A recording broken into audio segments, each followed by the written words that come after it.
Stop saying, I don't know to Americans. Say these 10 things instead. 10 things that will broaden your vocabulary and help you sound more native. I want to preface this video by saying I don't know is totally fine to say. It's a great phrase. Natives do use it. But if you say I don't know every time you mean you don't know, it might sound repetitive, especially if it's said close to each other, thus sounding less native.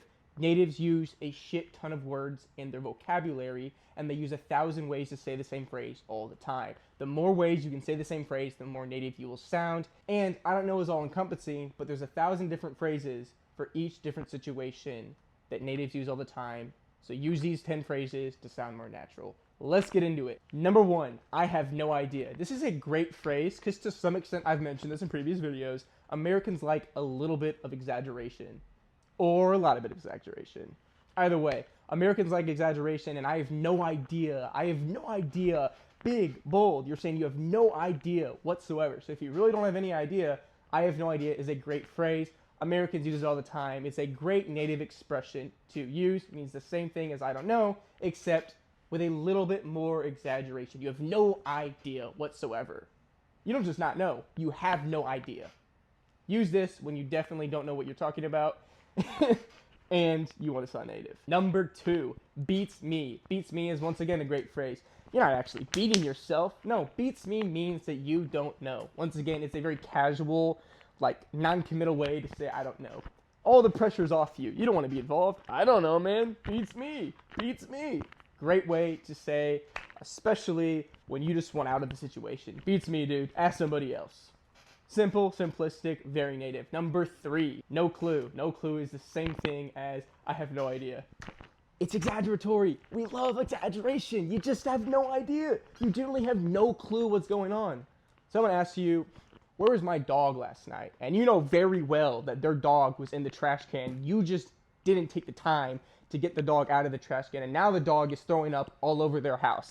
Whoop-de-doo. You have no clue. Just say that. I have no clue. I absolutely no clue. Don't ask me. Don't look at me. I have no clue. It's a great non-committal way of being like there is no way in the world that you would have no idea what they were talking about. You have no clue. You have absolutely no clue. Use this phrase to get out of any situation. Number 4, your guess is as good as mine. Oh my gosh, this is an amazing phrase. It's the same principle as beats me. It's so like non-committal. You're just shrugging it off. Your guess is as good as mine. You're saying that if they obviously are asking you, why is he asking me if he already knows the answer? He doesn't know the answer. He's asking me because he has no idea. So if he doesn't know the answer, then by saying your guess is as good as mine, I'm saying that I also don't know the answer. It's a great way to put all the pressure back on them. Get yourself out of that situation, my guy. Get yourself out of that situation.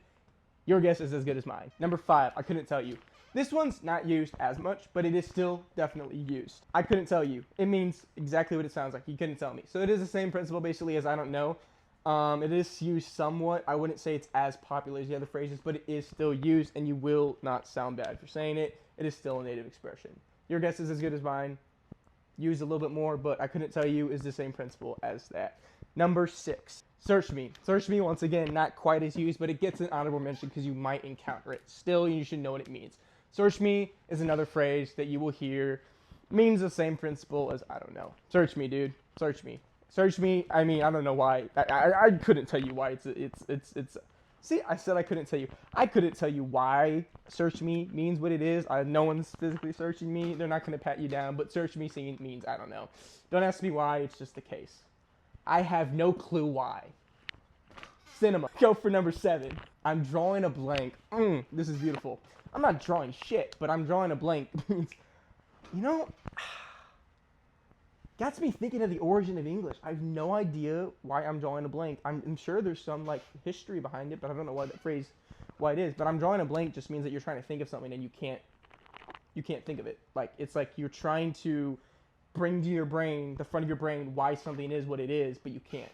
So if someone says, you know, do you know what 10 plus 10 is? Instead of saying I don't know, but like I'm drawing a blank because you're trying to bring it to the top of your head, but you can't realize that it's 20. It's not computing. So you say, I'm drawing a blank, you know? You're trying to think of it and it's just not coming to mind. You're drawing a blank, same thing as I don't know. Great phrase. Number 8, that's beyond me. So that's beyond me is a good phrase to use. Once again, it is not used quite as much as some of these other ones, but it is still used. That's beyond me is used, I think primarily I'd say when something is at a education or like knowledge level that you don't know. It's not as simple as you don't know where someone's dog is. It's like, oh, okay, what's 500th digit of pi? That's beyond me. That's way above my level of education, of understanding. That's beyond me. It's like saying I don't know for something that's genuinely beyond your education level. I would say that's where the most that it's used. But it seems the same concept as I don't know. Number 9. Don't ask me. Great phrase. Once again, the pressure is off. I don't want them to get. Where's my dog last night, Jaden? Shit, dude. Don't ask me. Me by telling him that I don't know. But I'm not just telling him I don't know. I'm telling him, stop putting pressure on me. I don't want to be involved in this situation. Don't ask me, dude.